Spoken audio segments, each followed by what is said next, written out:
Have you ever used trim or move command with fence option? Yes, you can use this option as an easier way to move and trim objects around odd shapes.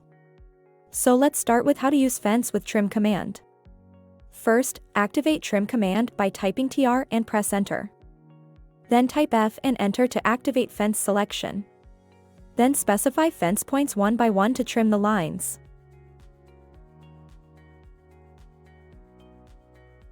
Alright, we've trimmed all the lines. Now, we'll see the use of fence with move command. Activate move command by typing M and press enter.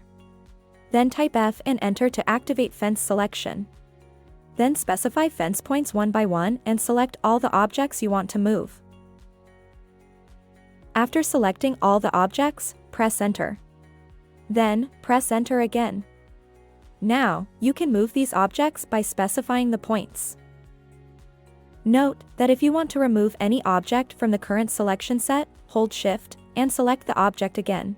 If you find this video helpful, then please don't forget to like, comment, share and subscribe. Thanks for watching.